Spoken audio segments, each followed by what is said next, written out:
Hi everyone, my name is Ardinal Armanto and I'm going to tell you about our research findings in one interesting ecosystem landscape in Indonesia called tropical savanna forest with research title Forest Fires and Carbon Emission Release in Semi-Arid Regions of Indonesia, the evidence from medium resolution of satellite imagery. The tropical savanna forest is a unique ecosystem which is characterized by the presence of grassland, shrubs, and trees that form a complex and dynamic landscape. It is mainly found in semi-arid regions with less rainfall and warm temperatures. In fact, it covers about 15% of Earth's surface, and the development of this ecosystem is influenced by fires. Tropical savanna forest biomass plays a vital role in the global carbon cycle. About 30% of net primary production is produced by tropical savanna forests. However, the tropical savanna forest is prone to fires, thus it can emit a huge amounts of greenhouse gases emission into the atmosphere that can lead to a global warming. Nowadays, the forest fire occurrence can be identified using satellite imagery data that has a broad range of spatial and temporal resolution. Mainly, it utilizes the three spectral bands which sensitive to forest fire occurrences, in example red band, near-infrared, and shortwave infrared. These three spectral bands can detect the change of vegetation condition in after and before fire period, as well as the change of moisture content of the vegetation. One of the spectral indexes that widely used to detect the burn area is the normalized burn ratio. It mainly uses the near-infrared and shortwave infrared band to detect the burn area. This research paper has two main purposes. The first one is to identify the burn area using the normalized burn ratio, and the second one is to calculate the possible amount of greenhouse gases emissions due to the forest fire. The study location is located in four villages in East Sumba Regency, East Nusa Tenggara Province, called Dapayami and Mondo Village in Kanatang Subdistrict and Pamputanjara and Batakapidu Village in Wangapu City District. These four villages mostly covered by tropical savanna forest, and there is a primary dryland forest which is located in Pamputanjara Village. We use Landsat-8 OLI imagery data to conduct the analysis. The imagery data's acquisition dates are determined based on the pre-fire and post-fire dates from hotspot data. There are four steps to conduct the analysis. The first one, we convert the digital number of Landsat-8 OLI imagery data into the spectral values. Then we calculate the normalized burn ratio index and we determine the burn area using the threshold value. And then we examine the accuracy test of the estimation of burn area, and the last one, we calculate the potential of greenhouse gases emissions due to the forest fire. All imageries data is used to determine the normalized burn ratio both before and after fire occurrences. Shortwave infrared band sensitive to vegetation burn patches, and the near-infrared band sensitive to variation in greenness or vegetation health in Landsat-8 OLI imagery data. Thus, we use these two spectral bands to detect the burn area. Normalized burn ratio image data for pre and post fire in 2016 until 2019 will then be extracted based on the threshold value. A burn area is defined by a pixel which meets two prerequisites of the burn area pixel threshold.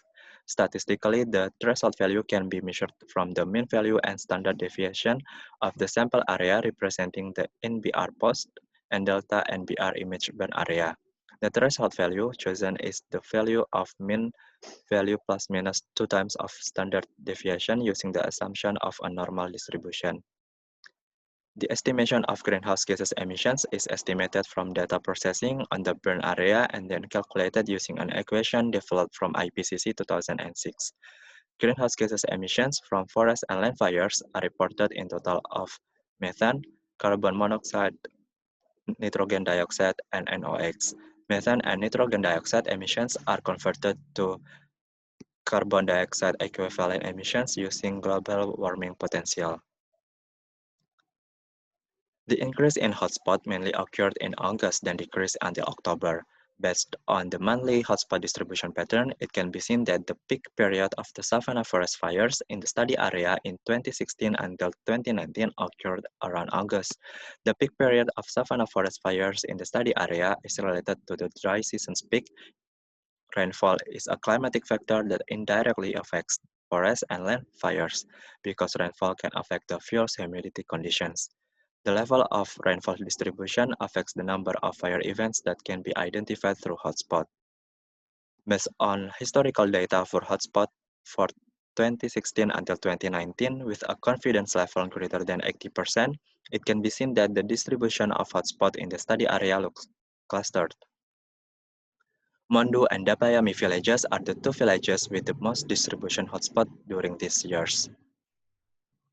The estimation of the burn area using the NBR index based on the predetermined threshold values shows that the burn area is distributed in each village each year. It can be seen that Mondu and Dapayami village are the two villages that tend to have the highest burn area each year. The burn area in 2016 until 2019 based on the NBR index are fluctuated around these years. Land cover types in the form of savanna forest and bush or shrubs are the two types of land cover identified as the most dominant burn areas in 2016 until 2019 in the study area. The accuracy test shows that the estimated burn area based on the NBR model has a low overall accuracy. It is due to the band 7 or shortwave infrared sensitivity in the Landsat-8 OLI satellite imagery to the water content of vegetation. Thus, identifying burn areas using NBR shows that almost all of the tropical savanna forest during the dry season or fire period is burn area because it has a lower water content than during the rainy season. This is the total amount of burn area based on the valley data from the accuracy test. We then use this data to calculate the estimation of greenhouse gases emissions. The calculation shows that the savanna forest released the highest carbon emissions in 2016 until 2019 compared to bush or shrub.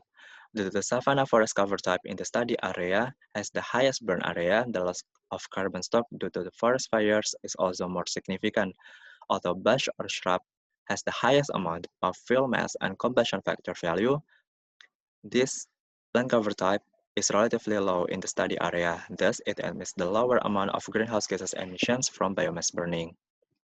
We can conclude that one of remote sensing techniques that can be used to detect the burn area is by utilizing the normalized burn ratio index. However, the NBR method does not predict the burn area for tropical savanna forest cover very well due to the characteristic of band 7 or shortwave infrared is sensitive to changes in vegetation water content. Many hotspots occur in the study area during the dry season, where the fire period peak occurs in August. The savanna forest cover type releases the highest greenhouse gases emission due to it is prone to fires. Thank you for your attention. I hope you all have a nice day and goodbye.